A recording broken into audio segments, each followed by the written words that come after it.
I hope all of you are doing fine. So today we are here for the day 5 of our Cybersecurity Essentials webinar. And before starting, I have something to share with you guys.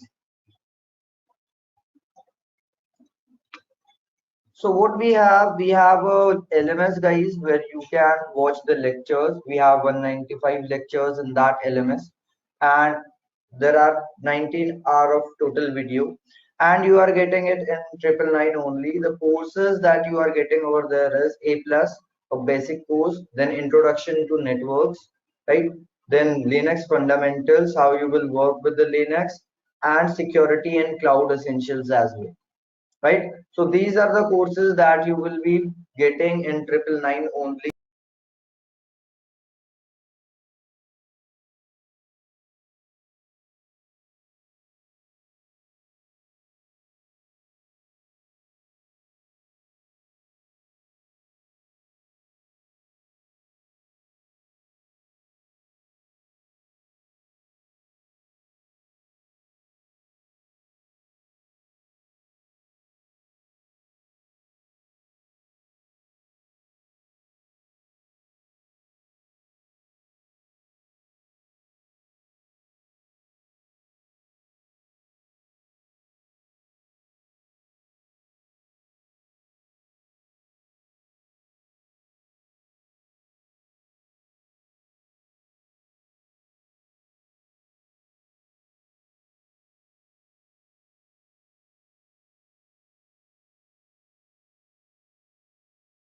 Recorded.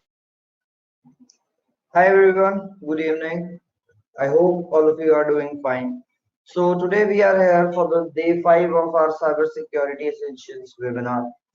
And before starting, I have something to share with you guys. So what we have a LMS guys where you can watch the lectures. We have 195 lectures in that LMS, and there are 19 hours of total video, and you are getting it in 999 only. The courses that you are getting over there is A plus, a basic course, then introduction to networks, right?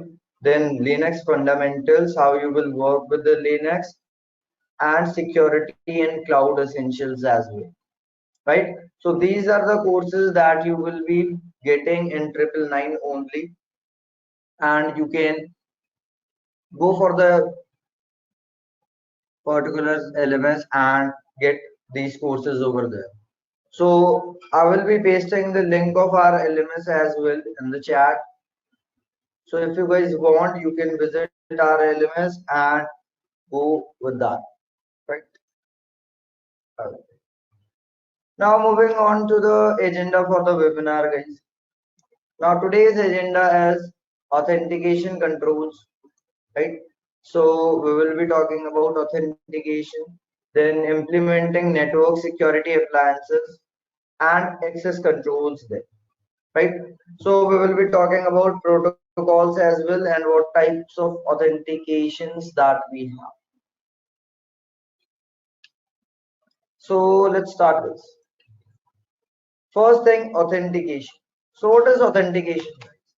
Authentication, as you can see over here, authentication is a method of uniquely validating a particular entity or individual's credentials, right? So you have to authenticate yourself that are you the person, are you the same person whom you are claiming to be, right? So what we have, let's say we went to the ATM, right? We want to withdraw the money. So we went to the ATM. There what we have to do, we have to enter the PIN, and also we have to swipe the card, right? Our card. So we have two types of things. Now if you have card and if you know the PIN, then you are the person. Otherwise you are not the authenticated person, right? So you have to authenticate your identity. You have to validate yourself. Like if your name is, let's say you are Ashish, right? So you have to authenticate yourself, you are Ashish, otherwise your system will deny that you cannot withdraw the money, right? So that is what we have to do. That is your authentication, right? Now, what types of authentications do we have? So, authentication factors we have, right? Now, these authentication factors are wrote on this your authentication works, right? Now, your authentication works on all these factors. So, first factor is what? Something you know. Now, if we talk about something you know, so what is something you know? Can anyone tell me?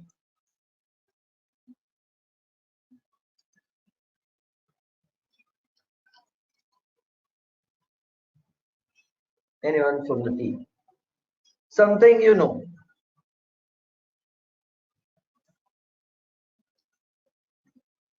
No one?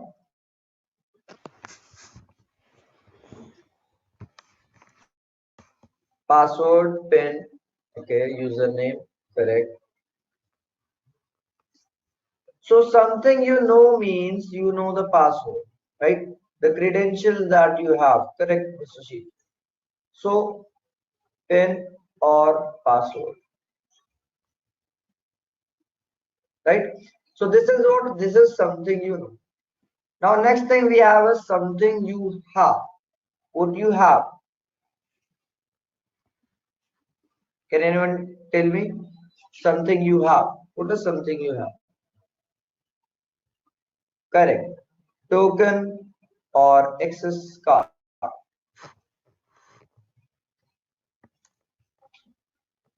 Now what is something you are?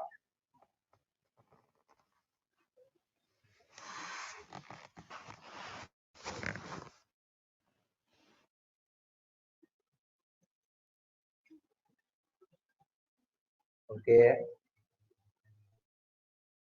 correct. So something you are means physical characteristics, right? So your physical characteristics are checked over here, like your fingerprints,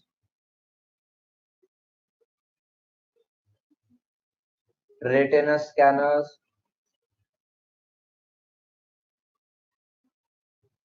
So these are the things that are checked that tell your identities that something you are and something you are not. So if your physical characteristics are not matching, then what happens? That is something you are not, right? Now next thing, something you do. So what is something you do? Anyone?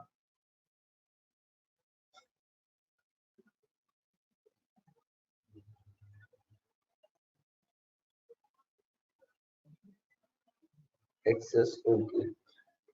Okay, guys, we have a device with the name keylogger, right? What is keylogger? Keylogger is used to determine what your keystrokes are, right?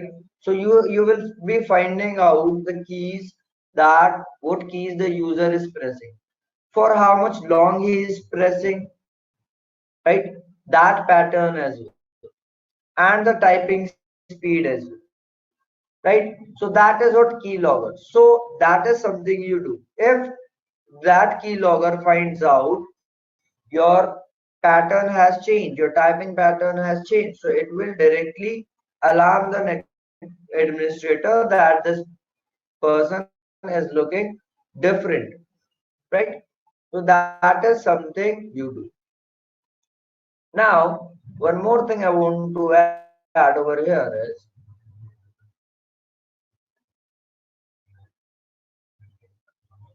somewhere you are or are not. Now, what is somewhere you are, you are not? It is your geolocation.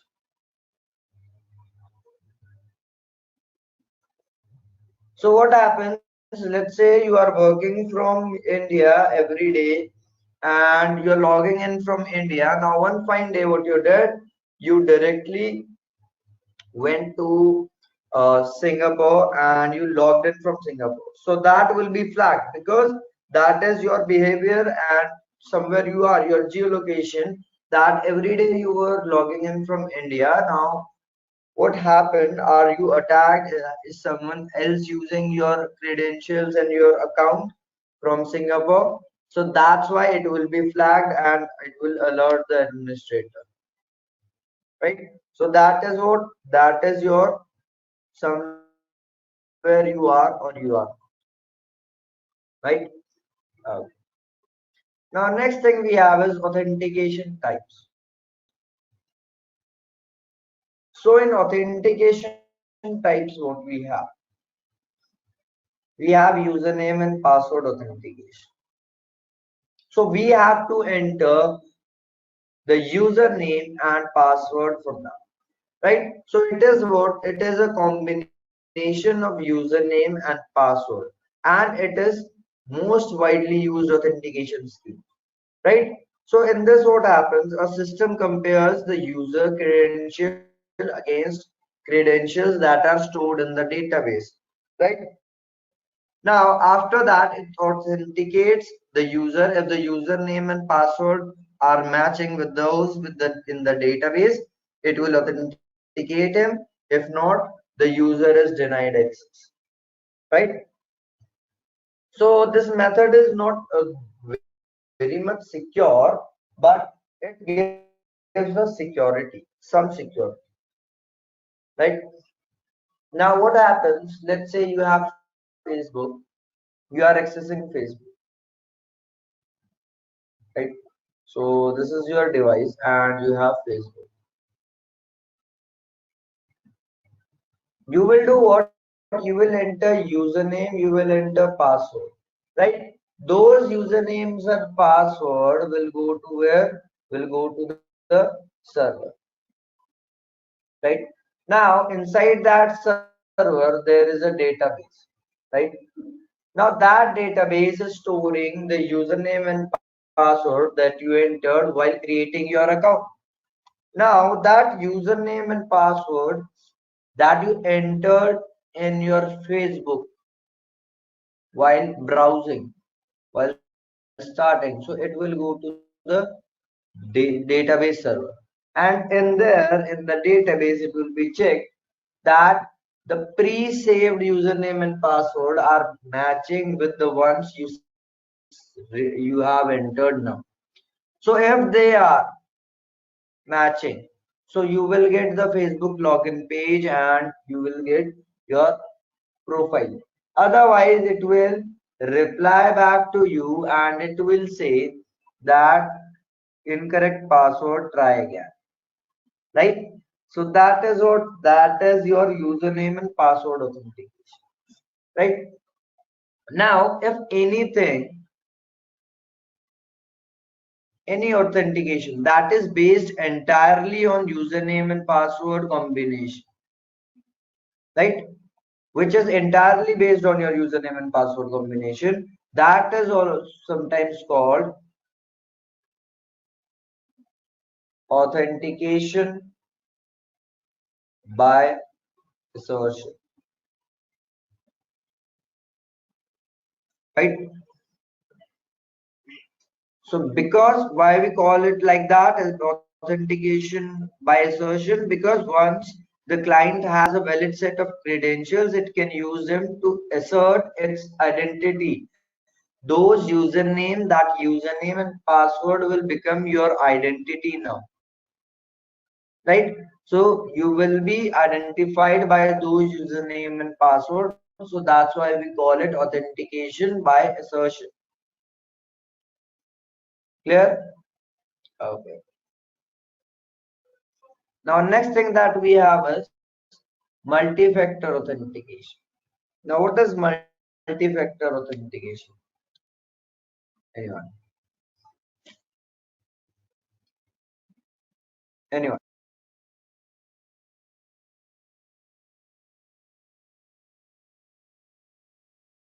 Okay, biometric.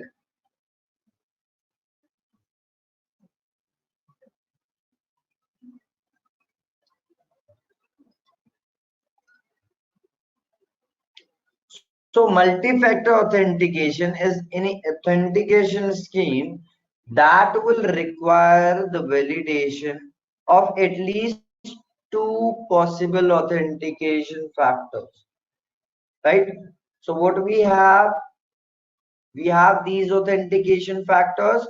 So out of these, any minimum two authentication factors are needed, right? So that's why it will be called what? It will be called multi-factor authentication, right? So it can be a combination of who you are, what you have, what you know, where you are, where you are not, what you do, right? More than one authentication factor, right? Now, inside that, inside multi-factor authentication, we have two-factor authentication. Now, what is two-factor authentication? It is an authentication scheme that requires validation of two authentication factors only. Not at least two, but only two. Right? Bank ATM is the example. We discussed about ATM. So, what do you know and what you have? What you have? Your card. Right? And what you know? The PIN. Right? So, that is what? That is your two-factor authentication. Right? So you need a physical ID card along with a secret password. That is two-factor authentication. Clear, everyone? Any doubts? Okay. Now, next thing we have is local authentication. Now, what is local authentication?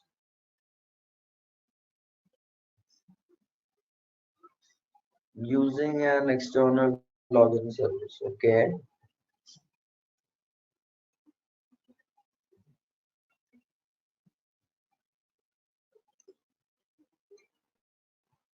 Now, what happens? Users do what? They authenticate to a database on a network server. Right? So when users are off the network, they need to authenticate themselves using what? Using a local system, and in local devices they need to authenticate themselves, right? So that is what local authentication. You always do local authentication, right? You enter your own credentials in, let's say, Windows, right? You open your laptop or computer and you entered your credentials, right? So what you did? You did locally authentication. You authenticated yourself locally. You are not authenticating yourself on the server, right? So you are locally authenticating yourself. That is what local authentication. Clear, everyone? Now, local authentication can be like biometrics. You have fingerprints, right? Passphrase or a token device in addition to the local username and password, right? In order to access the system, right? So what is that? That is local authentication. Now, where is the? Can anyone tell me where is the database of these local systems? Like I have Windows, I want to authenticate myself, so I don't have any server, right? So I don't, if I don't have any server where my database is and where my username and passwords are saved, when I created my account on that particular,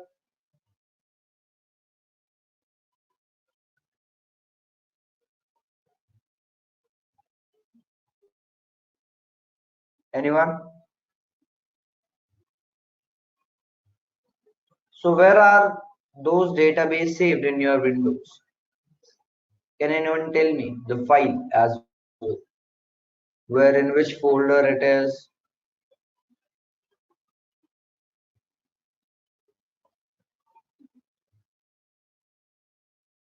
local password file, temp files. Okay.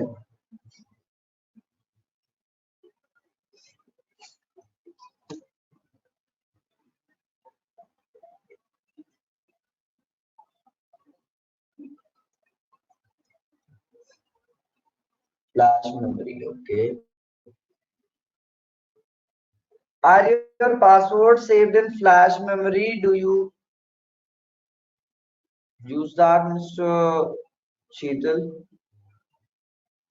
Let me show you guys. So where it is saved, this is local disk C. In local disk C, we have Windows. Inside Windows, what we have, we'll search for system 32. In system 32, we have a folder with the name config, and inside config, we have SAM file, right? So security accounts manager, this is the file where all of your database is saved regarding your username and password, right? So your username and password is saved here in Windows, right? Where it is saved, let me write it for you. Local disk C, Windows, system 32, config, and then SAP, right? So there it is saved. Now in Linux, where it is saved.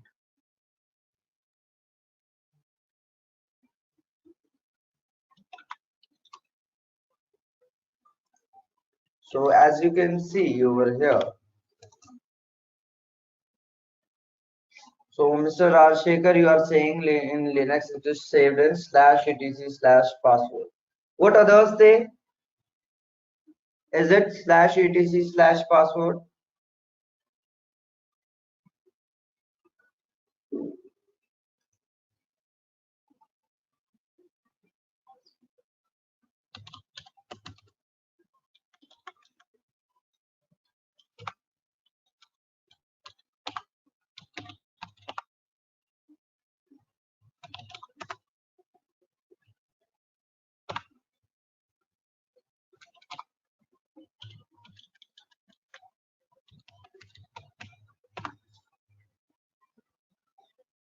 Now this is your /etc/password file, right?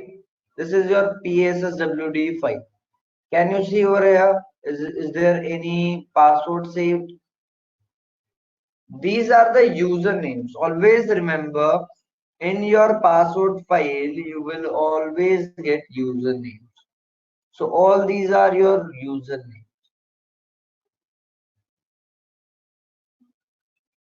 You can find out passwords and the hash of those passwords in the shadow file.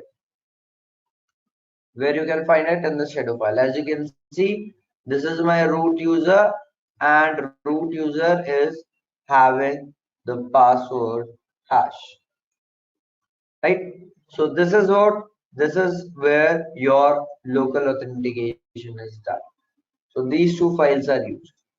Clear? So this is your local authentication. Now next thing that we have is single sign-on. Now what is single sign-on, guys?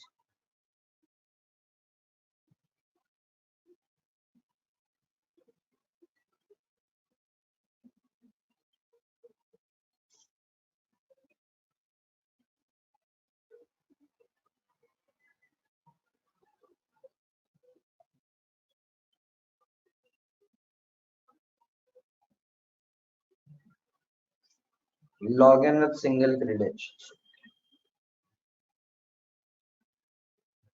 Now single sign-on is what, guys? It is a mechanism which is used in enterprise networks where multiple unrelated authentication system exists. So a single user might have a different username and password in variety of systems. So rather than requiring the user to remember all of the various logins and passwords, the different systems are organized into a federation, And in that federation, the users' various login accounts are all mapped to a single account that the user use across the enterprise. Right? So SSO is designed to make authentication easier for the users. But this ease of use comes at a potential cost. Right? So SSO passwords must meet the corporate security password standard. So we discussed about password policy. So it has to meet that particular standard, right?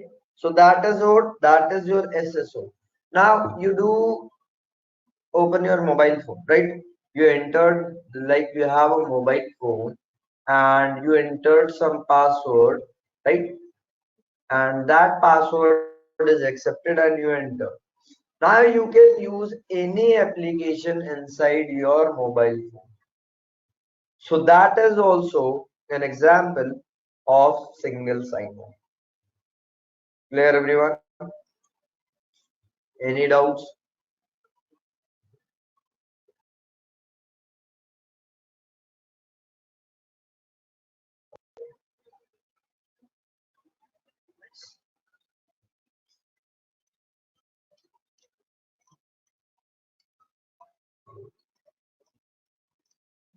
Now what we have, one more thing that I want to share with you guys. We have something with the name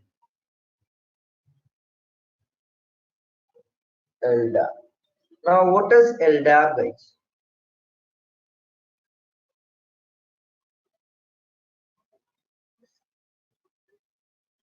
Can anyone tell me what is LDAP?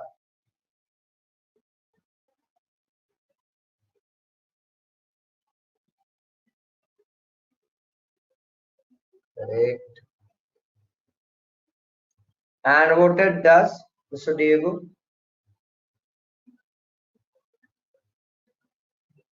So LDAP stands for Lightweight Directory Access Protocol.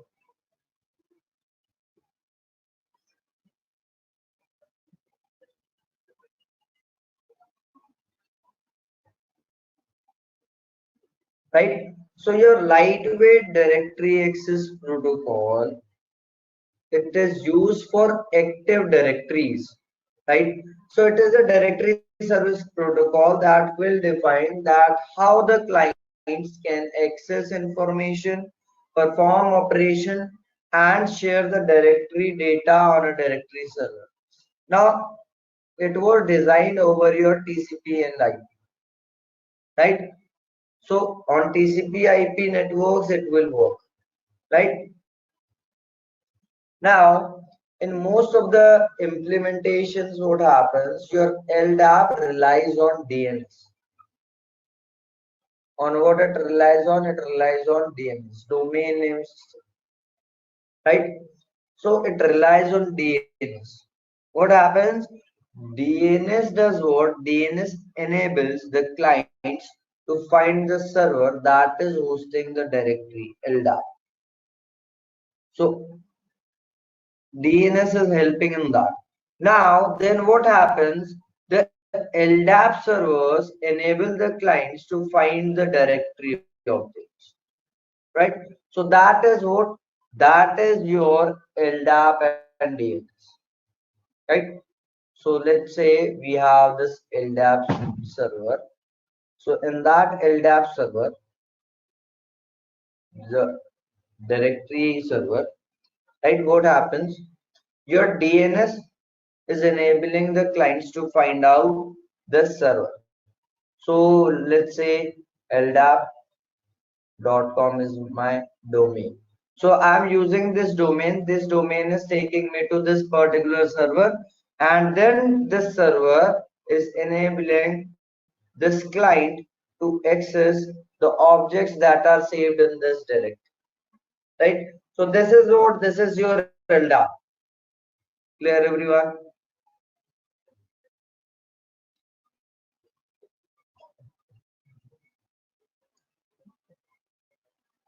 Mr. Nikhil LDAP is a directory service protocol. It will define that what information the client can access and how he can perform the operations and what data from the directory he can share, right? So it is a type of access control, you can say, right? So you are controlling the privileges of a client, that what he can do, what he cannot.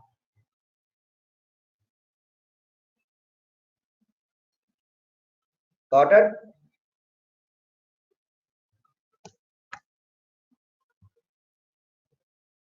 Okay, great. Now after this, what we have authentication protocols. Now in authentication protocols, first thing that we have is Kerberos. Now what is Kerberos, guys? Anyone?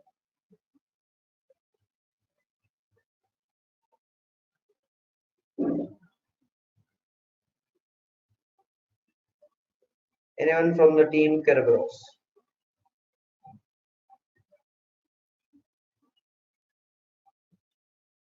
Okay, Cisco authentication protocol. What else?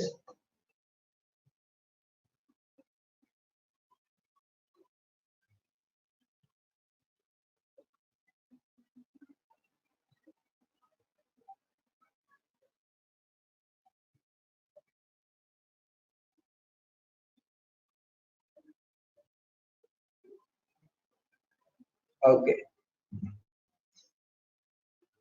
correct. It works on SSO. So what Kerberos is? Kerberos is a popular open source authentication protocol, and it is based on time sensitive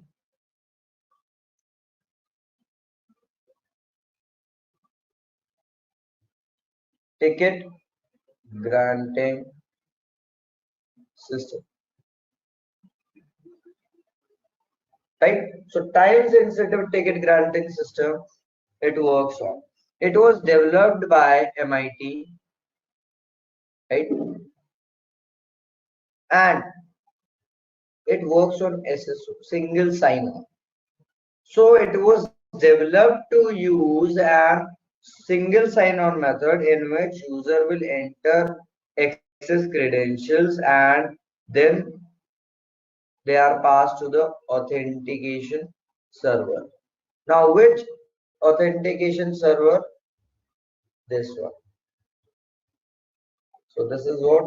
This is our authentication server.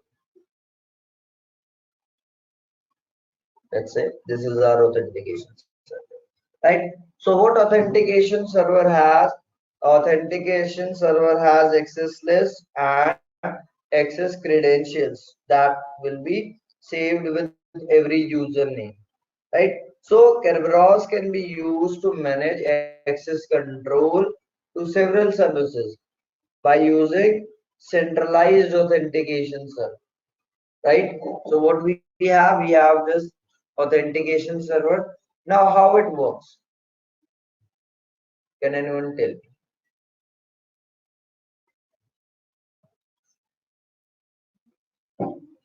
Now what happens?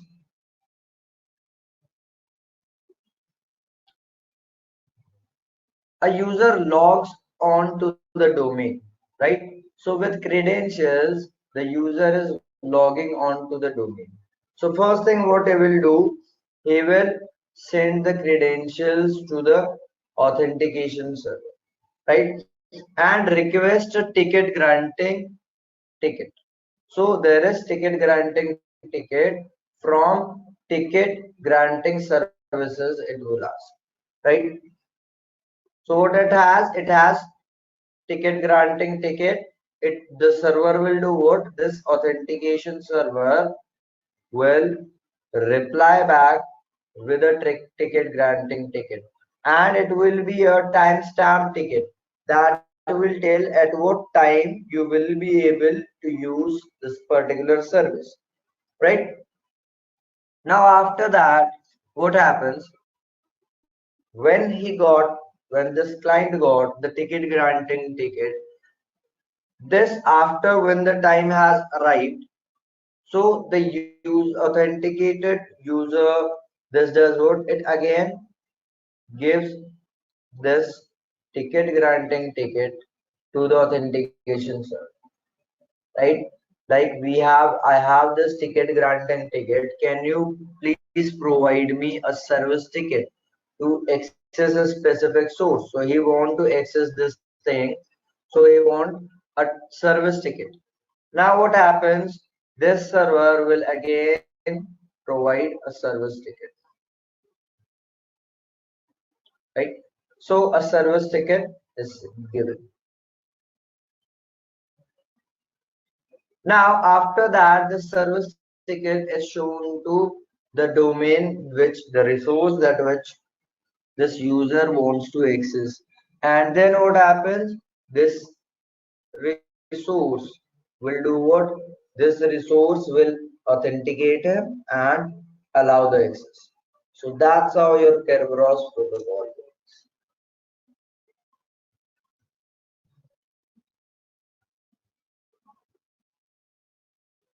Anyone, any doubts, any questions, any queries?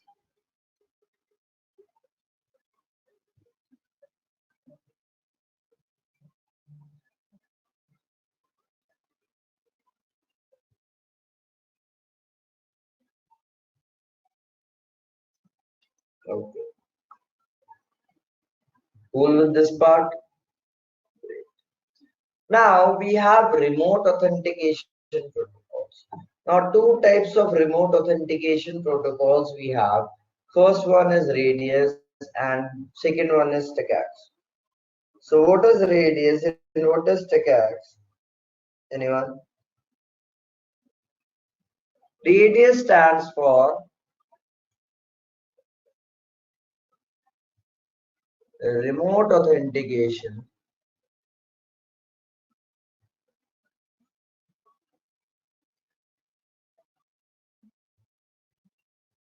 dial-in user service.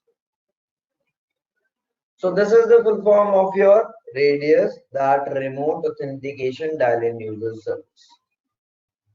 Right? Now what happens in that? Can anyone tell me?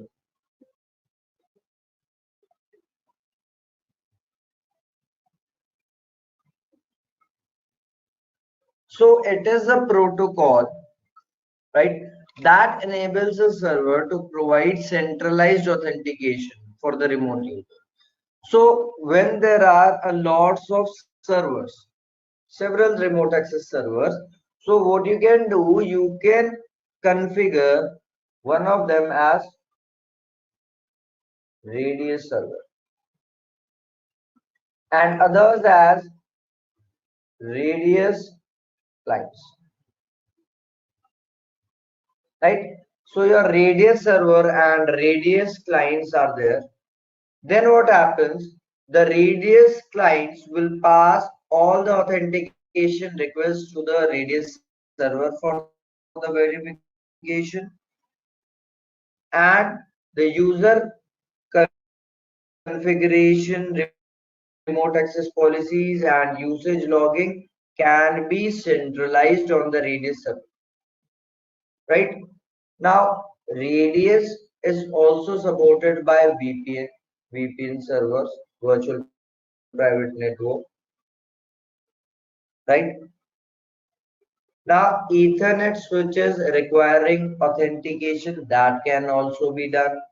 Wireless access points, that is WAP, like we have our router, right? So how our router does the authentication? It uses some centralized thing, right? Now that centralized thing is doing what? It is authenticating everything that enter the password if this is the authenticated person or not, and then it will allow us to connect, right? Okay. Now next thing we have is TACACS. So what TACACS stands for? Anyone?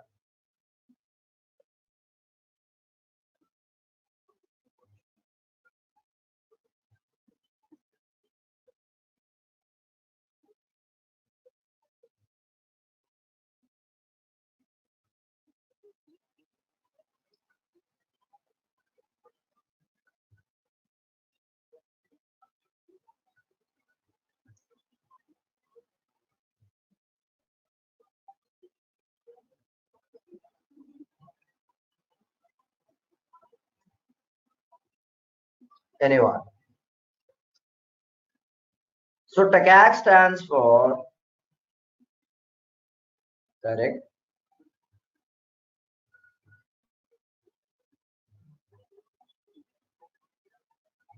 terminal access, controller access, control system, right? So terminal access, controller access, control system. Now what it does, it is also an authentication protocol that will provide you centralized authentication and authorization services for the remote users, right? Now what happens?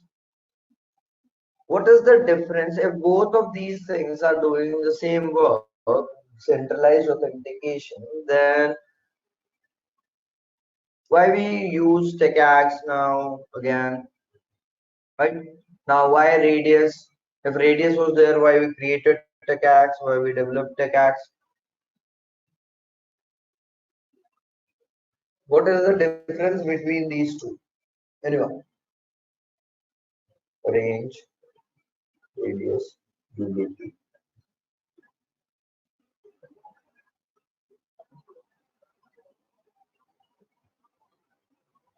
Okay.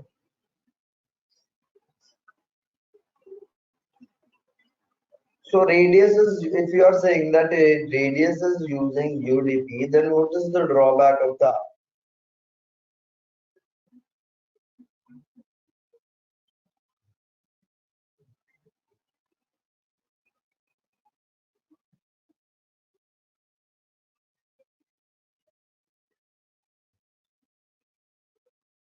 Connectionless, correct.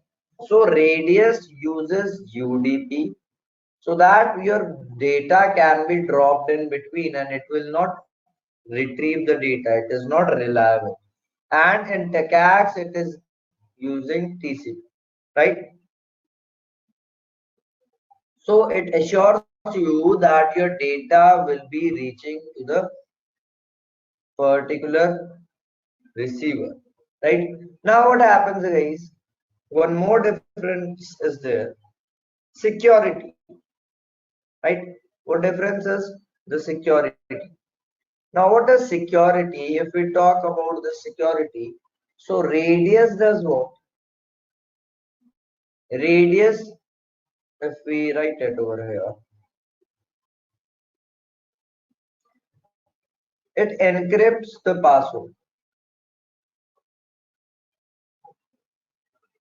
So whatever password you are writing, it will be encrypted, right?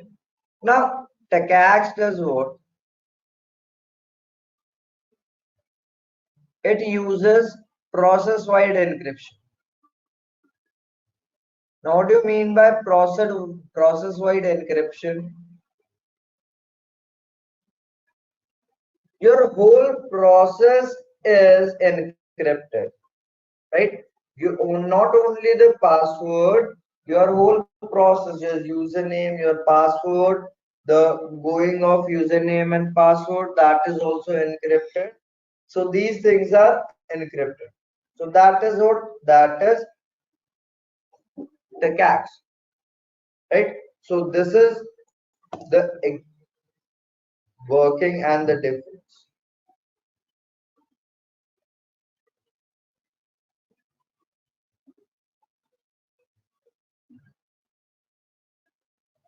Clear, everyone?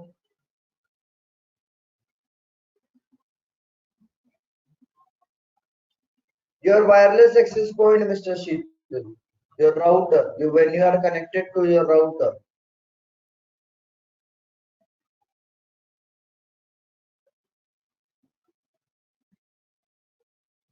right? Now, what else we have?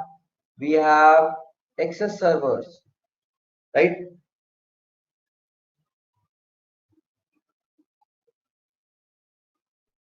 So we have network access servers. So like nowadays, your work from home is going on, right? So what do? You connect to your network access server if you want to access your company's network using VPN. You connect to that. So that is what, that is also using radius, right?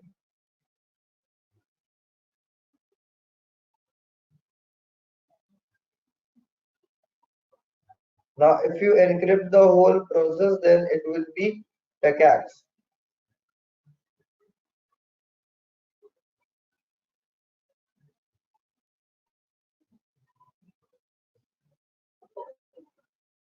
Okay.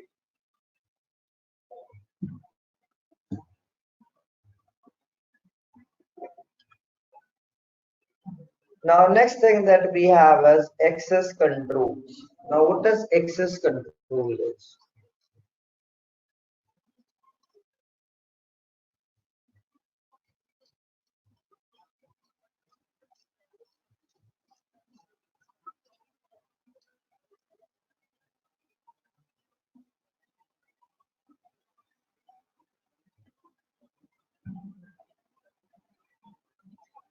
Method used to secure the data.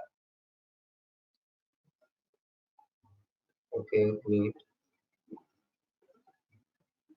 So your access control is what?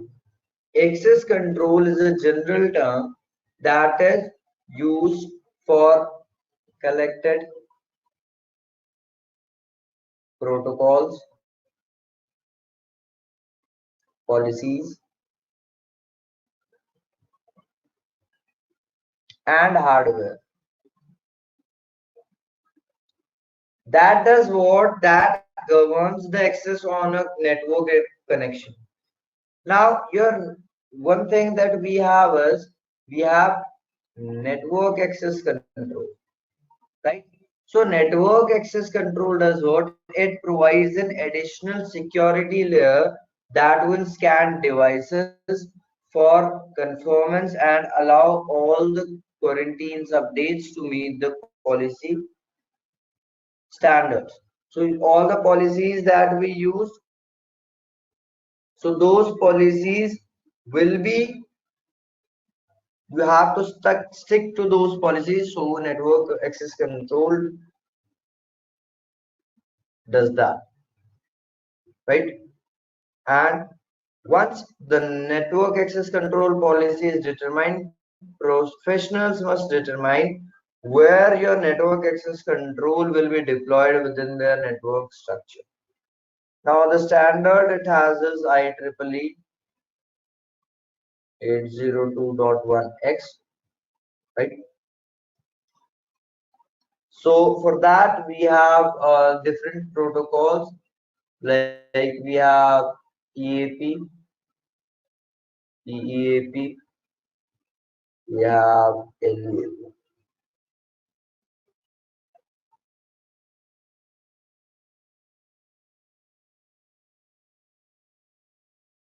right? So these things. Now for access controls, what we have access control list, right? Now, what is your access control list, guys? Access control list is what? It is a set of data, and that data can be your username, password, right? Time and date, right? IP address, MAC address, right? So the set of this data is known as access control list. Now, this access control list is used to control the access to a resource such as a device or a file or a network, right? So what we can do, like as you can see, this is crossover here. So there is some resource. So this is a resource, and there are the three users. So one, two, three.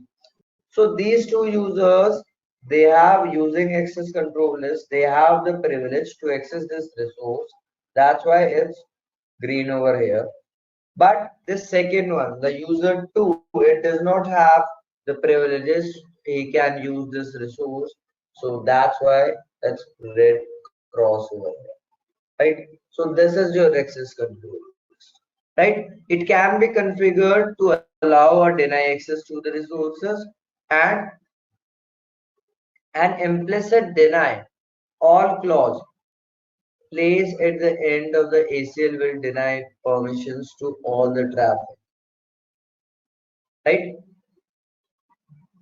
So we write something in access control list, and we have a clause with the name deny all, right? And that clause is used for denying the permission that every traffic that is coming, deny that, right?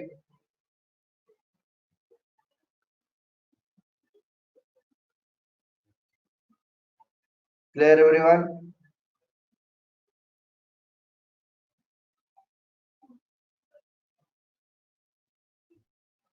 Oh, great.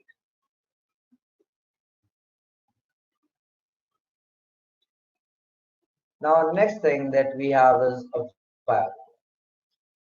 Now, secure network appliances. So you have to implement secure network appliances. So that's why we have these appliances, firewalls. So what is a firewall anyway?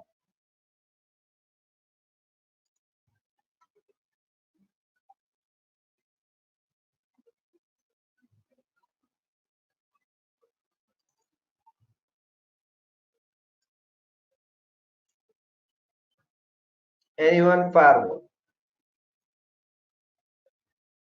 Whitelist or blacklist, okay?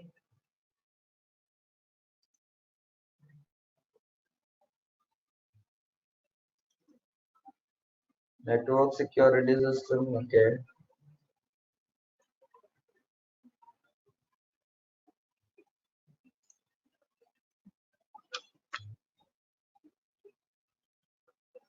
Hotels,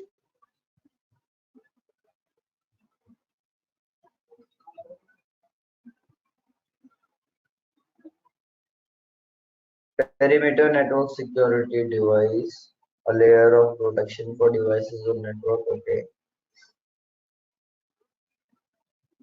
Now, firewall is what? Firewall is a system that monitors and controls incoming and outgoing network traffic that is based upon your predetermined security rules, right?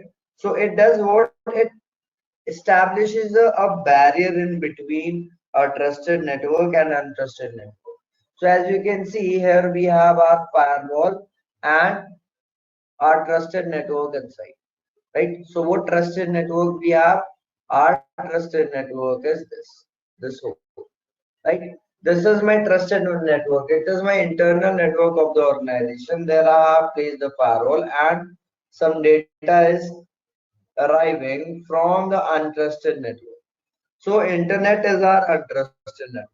So firewall will do what? It will monitor all the traffic, and it will take care that no unauthorized packet comes, no malicious packet comes, right? So it will take care of that. If there will be a malicious packet, it will be removed, right? So that is what? That is a firewall. Now we have different types of firewall.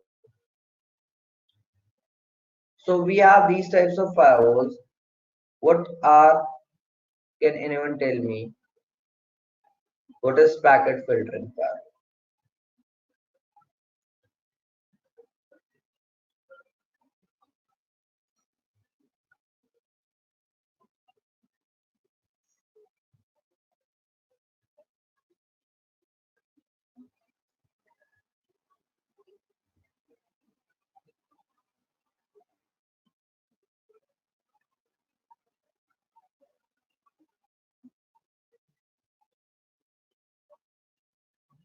Anyone? Packet filtering firewall. So when it comes to firewall, It all started with the simple packet filtering firewall. Now, a simple packet filtering firewall looks for IP address and port number. What it looks for? IP address and port number, right? So, since it only looks for IP address and port number, on which layer it is working? It is working in layer 3, which is your network layer. So, for a packet filter firewall, we put it in network layer, and what exactly it is tasked for? You can set up different rules. You can set up rules on the basis of IP address and port numbers, right? So if anyone asks that on which layer packet filtering firewall sits, so it sits at layer 3, right? So the reason we say it layer 3 means they are actually part of your router, and since your router is capable of doing NATing and patting, NAT and PAT, port address translation, network address translation is there, right? So that means you are pretty cool with putting it in layer 3. Now, what happened? The things evolved. So, packet filter firewall was not enough to maintain the security posture, right? So, security posture was still not that much secure. So, that's why we moved to stateful inspection firewall. Now, it is also called circuit level gateway firewall. Now, what is circuit level gateway firewall?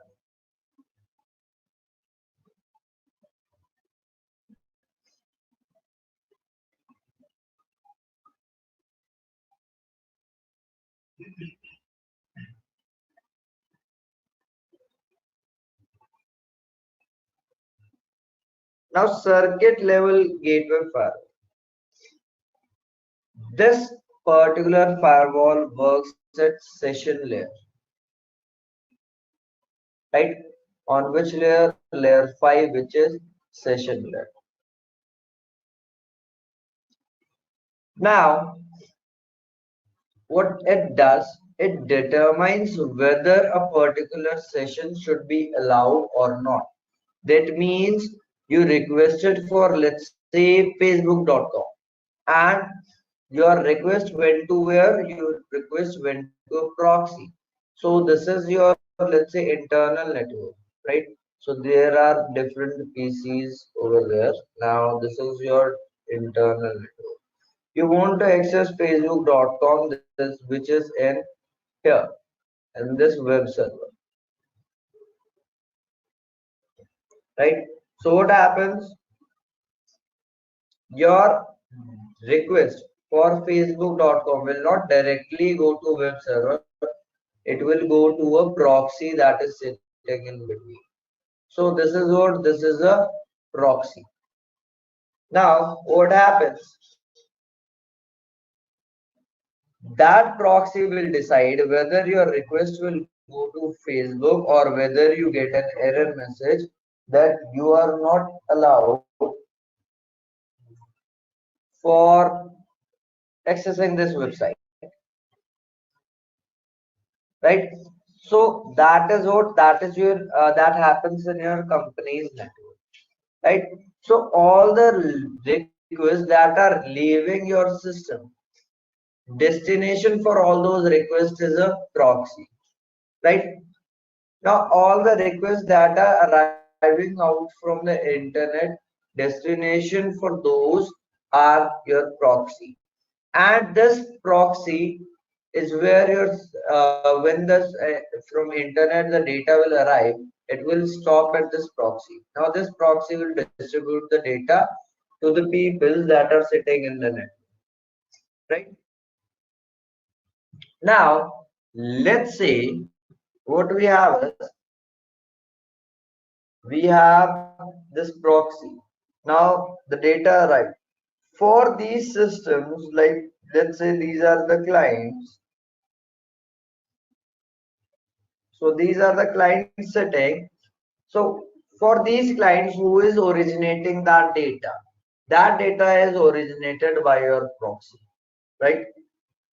So this proxy will is working over there, and it is intercepting the packets in between, and the firewall that is inside that proxy, it is working on session layer and also the transport layer. So it also works on layer 4, the transport layer as well, right?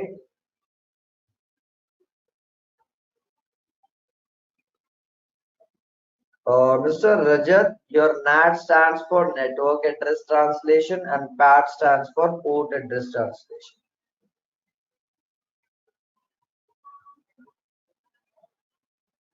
right?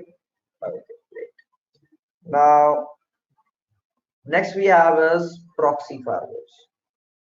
What is proxy?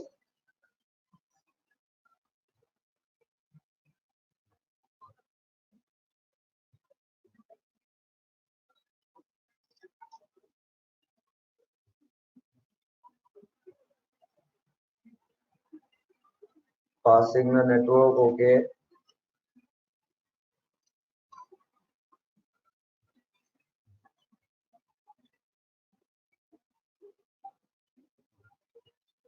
Device acting as well, middleman, okay.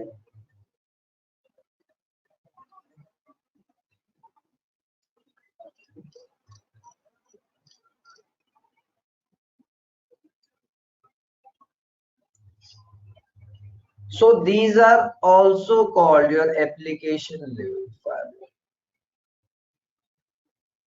Now by the name, you can tell us that where on which layer it is working. It is working at layer 7, right? Now it works on application layer.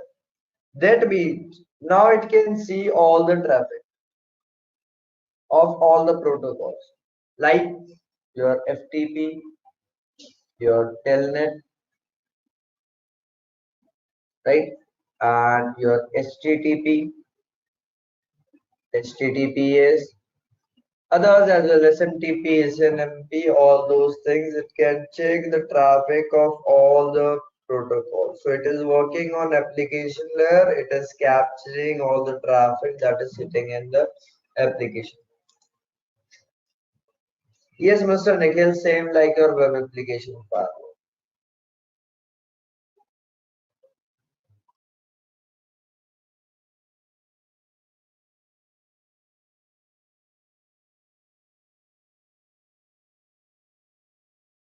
Okay. Then we have hybrid firewall. Now, if we talk about guys hybrid firewall, so what hybrid firewall is, let's say this packet filtering firewall is working on layer 3, stateful is only working on layer 5 and layer 4, and proxy is only working in layer 7. So if I, let's say I have implemented layer 3 firewall, right? So attack can happen at layer 7, right? And if I have, let's say, implemented layer 5 and at layer 7 as well. So there can be attack on layer 3 as well. So what I did, the combination of all these three firewalls is your hybrid firewall. So what I'll do in that particular firewall, I will use all these three, right? So all these three things are used, right? So that is what, that is your hybrid firewall. Clear everyone? Any doubts? Any queries? Okay. So these are the types of firewalls. Now let's talk about network-based intrusion detection and prevention systems. So first, before going to that part, I have some questions, guys. Right?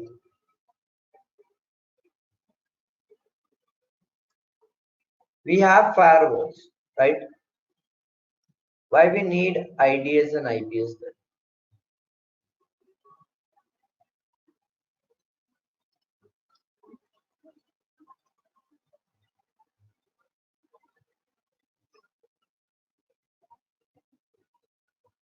Anyone? Why we use IDS and IPS?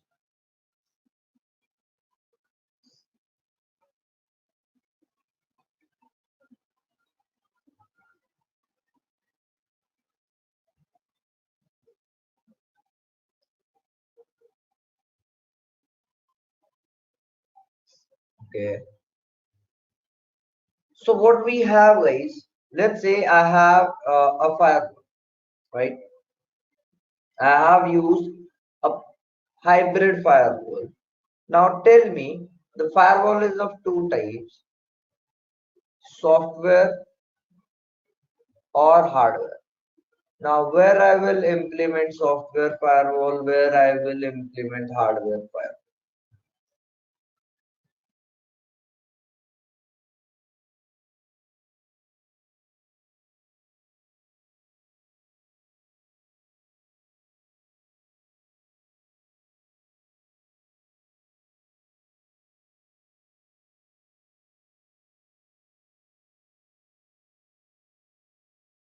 If I want to implement a firewall, where I will, what I will implement, hardware or software.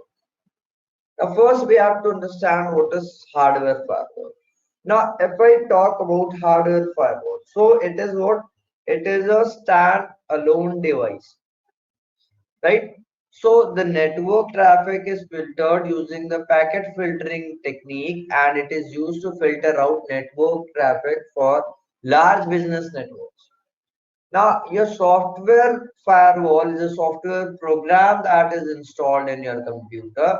So it's like just a normal software. It is generally used to filter traffic for individual home users, and it only filters traffic on for the computer on which it is installed, not on the entire network. So when it comes to the placement of firewalls,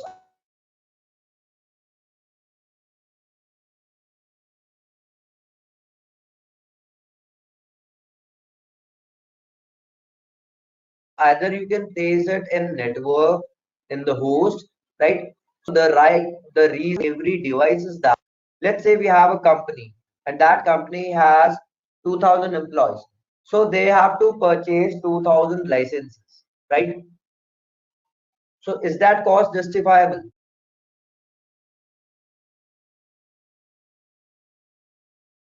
No, it is not, right? Because if you have 2000 devices, you are purchasing firewall for every device. So rather than having 2000 firewall licenses, I would have one and I will simply install it in the network. So that's how you design different network based architecture, right? On the basis of your requirements and which will suit best for your particular need at that time, right? So now let me ask you the limitations of firewall. So what are the limitations of firewall? Can anyone tell? Anyone?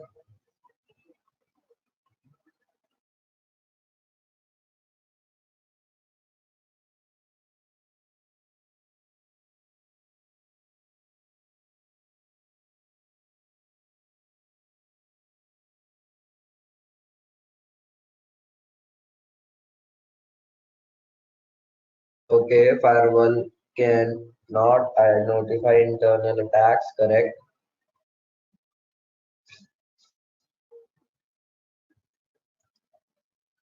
So, can a firewall prevent you from viruses? Can it detect viruses? No, it cannot. Firewall is not an the alternative for antivirus and anti-malware things.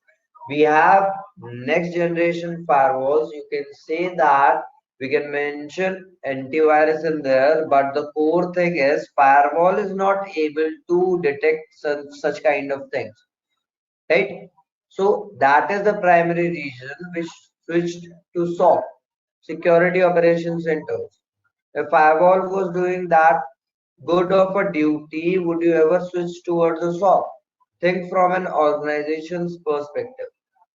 Because implementing a SOC is like having a lots of investment. SOC have all different solutions in line with respect to IDS, IPS, threat hunting, malwares, and all. Right? So that is the thing. Right? So you have next generation firewall, but next generation firewall also you have to implement antivirus. It is not detecting itself. Antivirus is detecting, right? So that is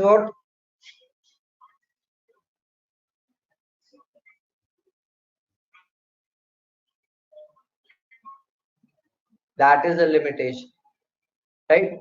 Now next thing what we have, if there is any social engineering attack, will it detect?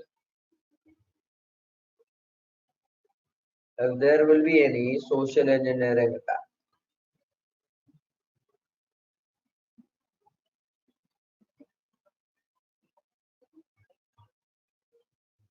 will your firewall detect it? Now, if someone is doing password misuse,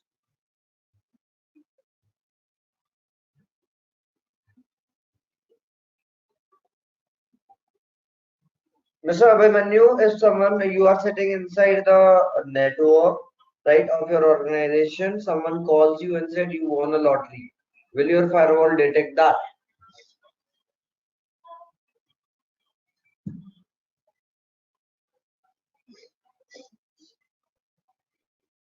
Will it detect? I don't think so. If I call you and I say you that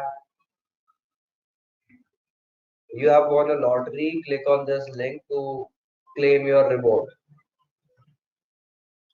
If I'm sending you a SMS,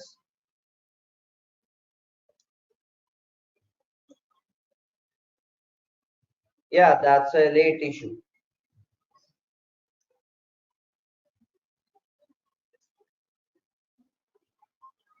right? So it cannot do that as well.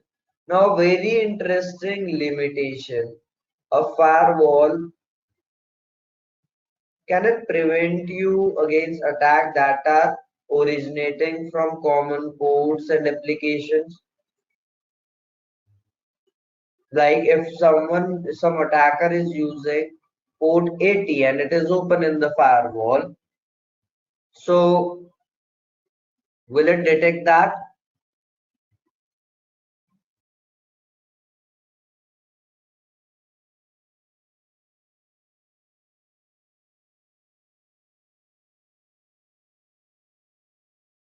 So whenever you need to get a connection, a reverse shell is always, let's say what happens, we have two types of shells. So this is your attacker and this is the user, right? The victim, you can also write. So what happens, guys? Your victim is listening on any port, right?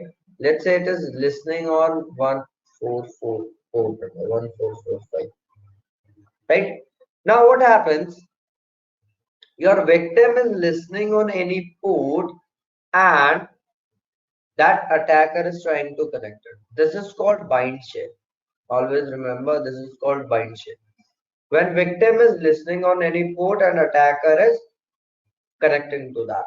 Now what happens when your victim is not listening on any port? What will happen? Attacker will listen. Attacker will open its one port and start to listen, and it will upload a payload or a malware in the victim system, and it will allow the victim to connect to the attack, right? Now, this is called reverse shell, right? Now, this reverse shell mostly uses port number 80 or port 443. Port 80 is for HTTP and port 443 is for HTTPS, right? So these things are there, and these things are there for fooling a firewall, right? So it can, your firewall cannot detect this as well. Can a firewall really detect whether it is a faulty connection or that connection is normal coming through a port which is already open in firewall? If a port 80 is open in the firewall and any faulty connection is arriving, so will your firewall detect that?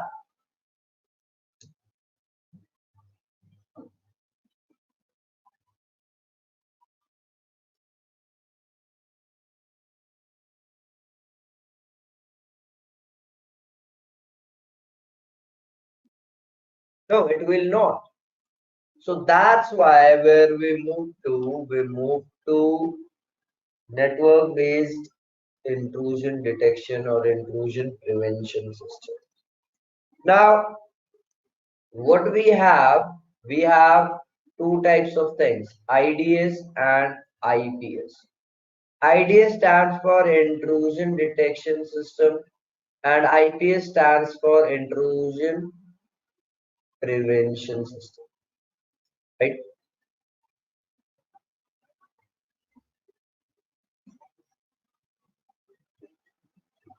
Now,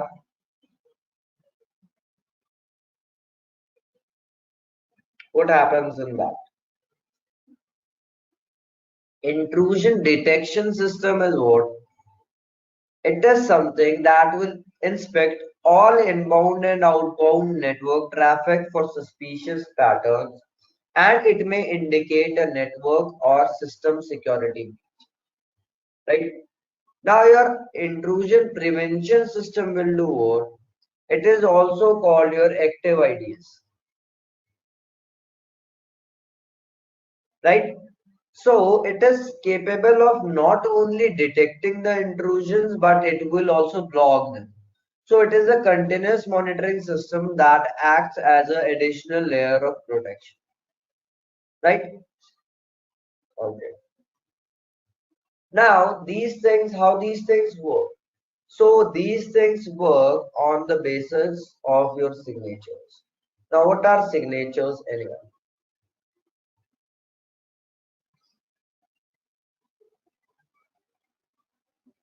Anyone who will tell me what are signatures?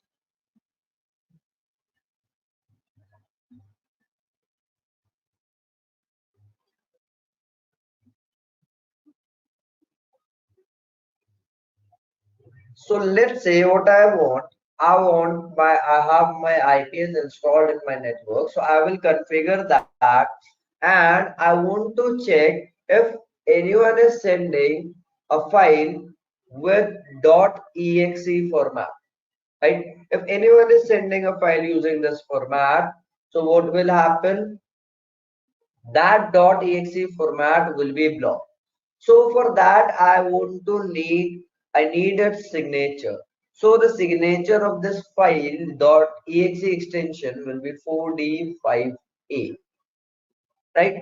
So now your IDS actually recognizes the solution, right? It recognizes the things with some signatures, some patterns, right? So it will check if the signature of any packet is 4D5A. It will block it and drop it, right? So that file is an executable file. So this is your signature detection. That's how your signatures are detected, right? If I write the string value or ASCII value for it, for .exe, that is MZ, right? So you can go where you can go to a website which will tell you about the signatures, right? So let's see this website. So as you can see, if you will click on all signatures, it will give you signature for everything. .cpio archive, SMS text, SIM, UTF-8, Windows dump, ARM address. And if you will click on this and you will write .exe and press enter.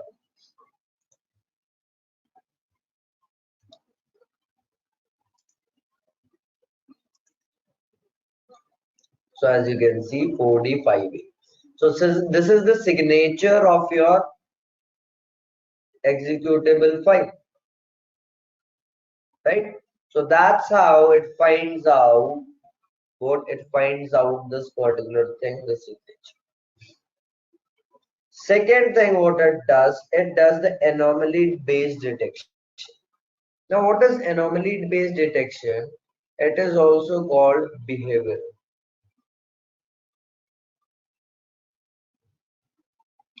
So it takes care of the users on the basis of their behaviors as well. So what behavior? I gave you an example for that as well. Like you are sitting in India.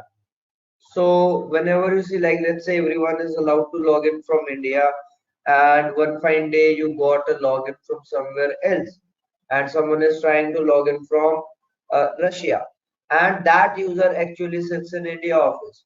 So your IDS or IPS will flag it because it understands the fixed behavioral characteristics of a particular user or a particular system. Now, if it goes otherwise, it will flag it. So that means it is well set to detect anomalies on the basis of users and their behaviors. So let's say you are trying to access something which you are not trying allowed to be accessed, right? So what you are trying to access, you are trying to access a server. So this is a server, right? And this is what the database server, right? You are not allowed to access it, but you are trying to access it, right? So you are trying to put multiple logon attempts to those sort of things. So what will happen? It will be flagged, right? Under IDs or IPs. So that is not normal behavior. So it will flag that and it will block your access, right? So you have to go to your administrator and then make it unblock. Clear? So that is your anomaly based detection. Now, what else we have? Protocol anomaly based detection. Now, can anyone tell me what is protocol based anomaly based detection?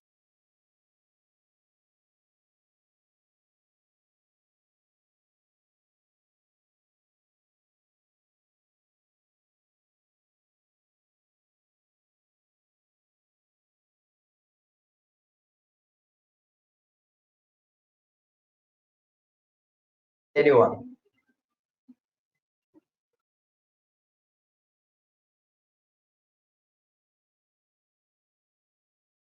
Okay. Now, protocol based anomaly detection. It is what? When you are trying to exploit a protocol, you are not using the protocol correctly, right? So if we want to, let's say this is a server, this is one device and this is the second device. Now what happens when we start a communication, right? When we start a communication, that communication is always started with a SYN flag, right? What if I'm starting that communication with FIN flag? I'm sending the FIN flag. So your device, your receiving device will not reply, right? So if it's a genuine request, you will never see a FIN flag over there, right? So that acts as a protocol based anomaly. So your IDS and IPS are also well set to detect any protocol based anomaly as well, right? So that is your one of the main thing about protocol based anomaly detection. It will check for all the protocols that you are using, like HTTP, HTTPS, and your TCP/IP, all the things, right? So if you are not using any protocol, that is, you are exporting that. You are not using the rules and regulations, and that will be also detected, right? So that is what that is your protocol anomaly based protocol, right? Okay. Now, where to implement that? Where to put these IDs or IPs? Anyone, anything you can use, right? So where I will use it, I will use it in between. Like, let's say I have this. This is my internet, right? Right? This is my firewall, and here it is my network, internal network.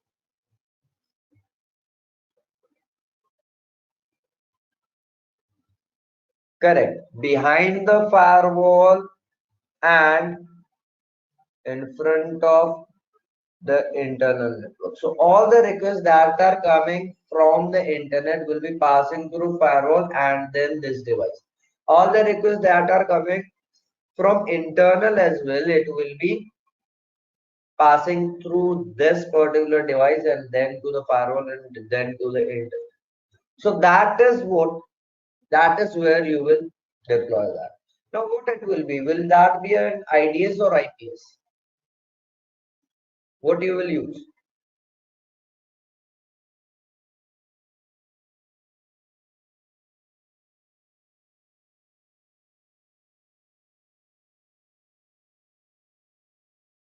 IDS, okay.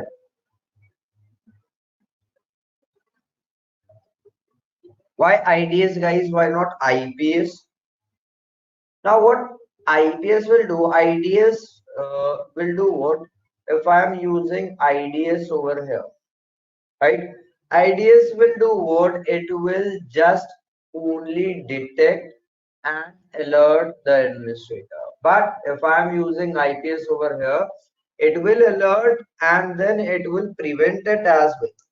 It will not ask for that, shall I prevent it or not? It will directly prevent, right?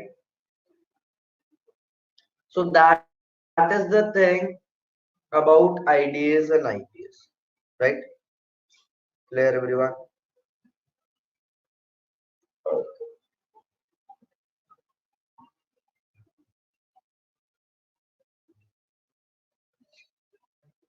Now, one more thing that we have in our networks, and this as well, we call them honeypots. So, what are honeypots, guys?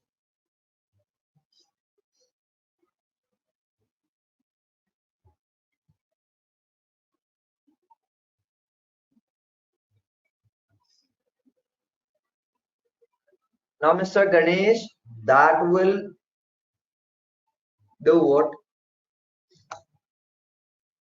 That will not be taking care of your internal network, right?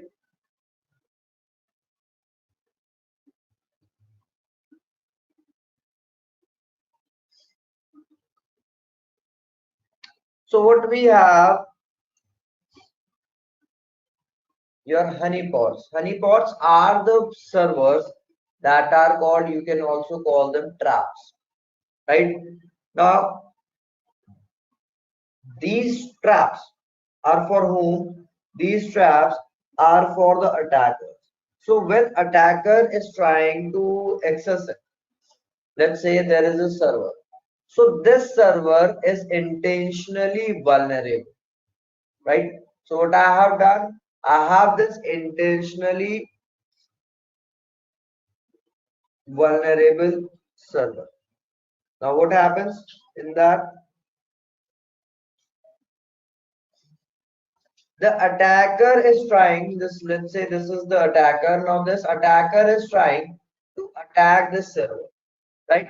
Now it is trying to attack this server. What happens? This server is attacked, right? Now he is getting inside. Now he is a normal user, right? He is a normal user inside your server. Now after that, what happens? After that, the attacker thinks that I'm getting inside. Now there is a forensics team sitting.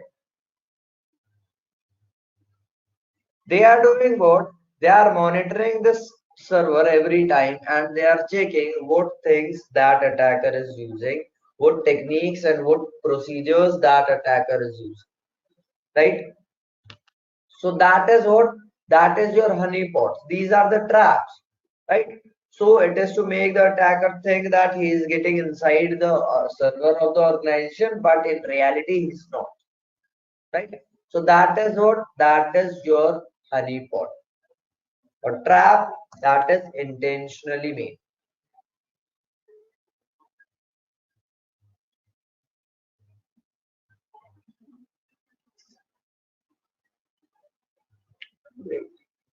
Clear everyone? No, it's not illegal. Yes, Mr. Abhimanyu, honeypots can be used to know about more about TTPs, tactics, techniques, and procedures.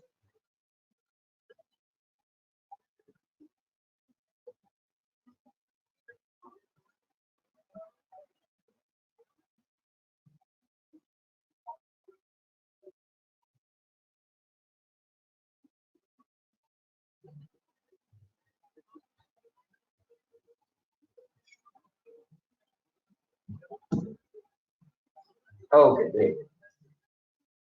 So this was it for the webinar of today, guys. Right? So if you have any questions, you can drop them in the chat as well. Right?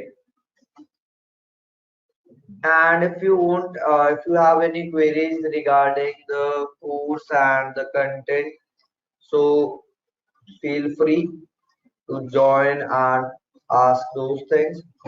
So you can do that as well. So if you have any questions, you can drop it there. I'm sharing the feedback link as well, guys.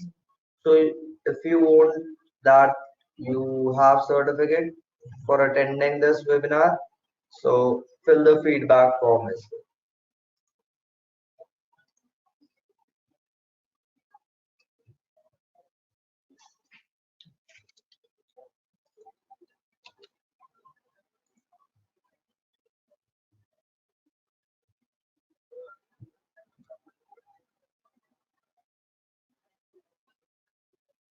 So I have pasted the feedback link, guys. Right. So just click on the feedback link, fill the feedback, you will get the certificate in your emails. Right? Yeah, you have to, Mr. Nikhil.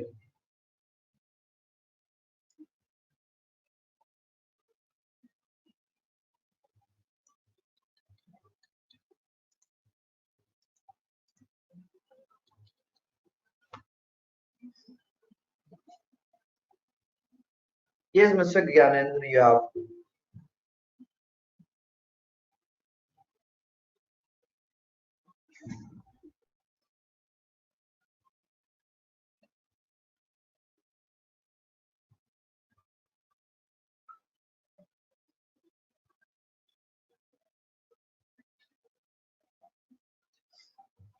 Okay. Okay, Mr. Nikhil, Kerberos. In Kerberos, what is happening? Let's go back to Kerberos and let's see. See, these are all the things for Kerberos. Now what is happening over here? First, it is us taking its credentials to the server. This is authentication server, right? It is taking all the credentials to him.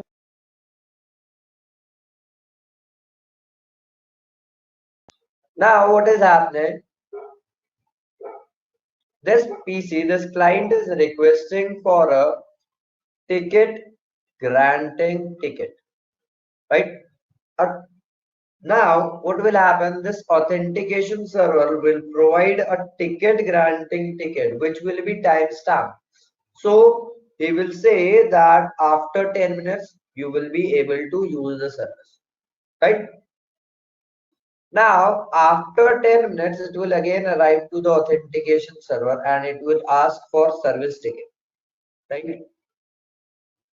Now, that service ticket will be provided by the authentication server.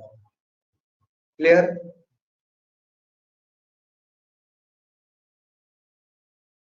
Now, after that, what will happen? After that, this service ticket will be taken to the domain that he wants to access, right?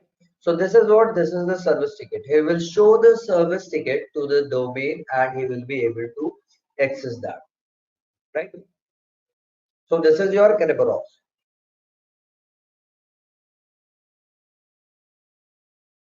Any other questions, guys?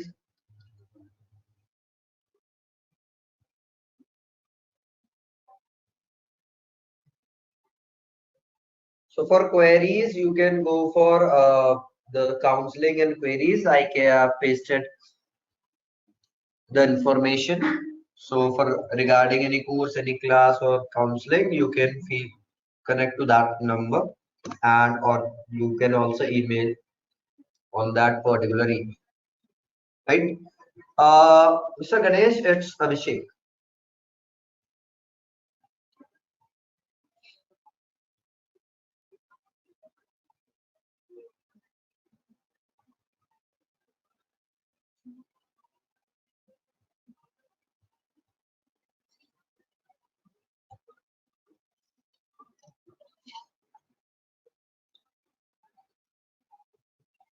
Yeah, we when you will be filling, Mr. Rishabh, when you will be filling the feedback form, so in that your email ID will be there. So we'll talk about that as well.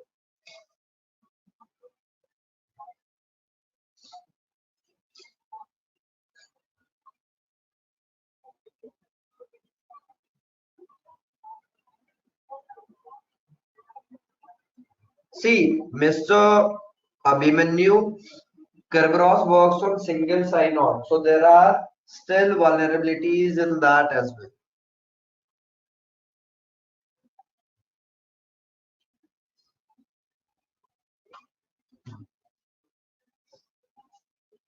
right?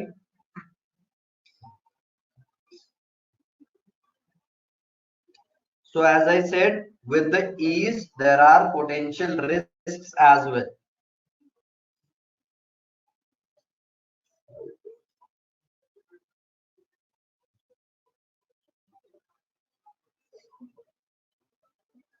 Yes, correct, Mr. Nikhil. With firewall, we also use IDS and IPs.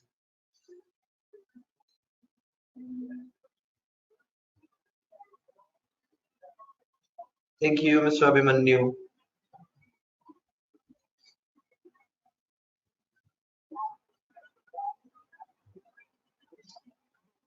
Thank you, Mr. Richard. Thank you, Ms. Purvi.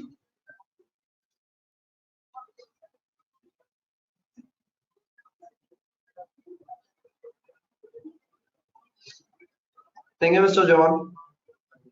Thank you so much.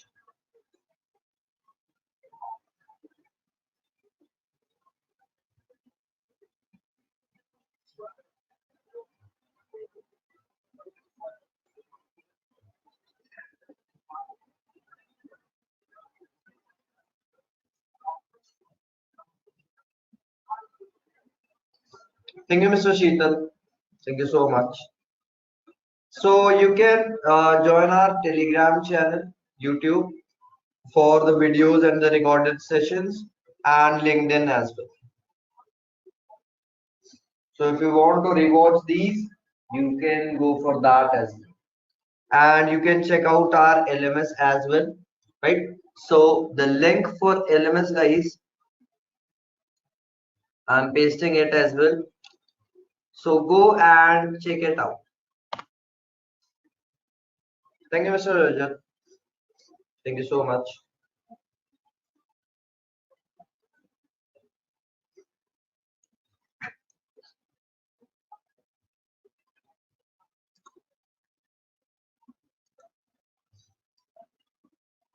So as you can see, this is your LMS. You can get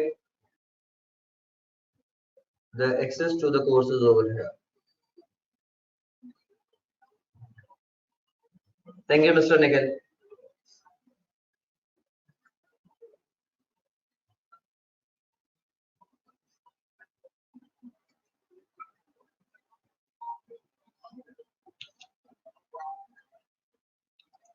Thank you, everyone. Thank you so much.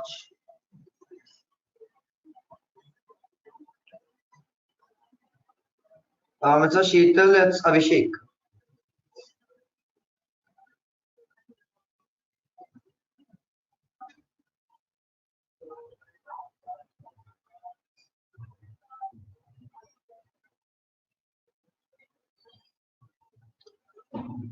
Mr. John, Cybersecurity Essentials.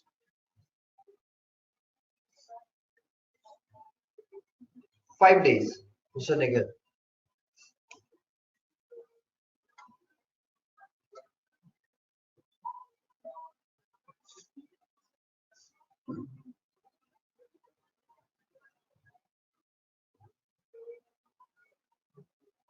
Thank you, Ms. Benal. Thank you so much, everyone.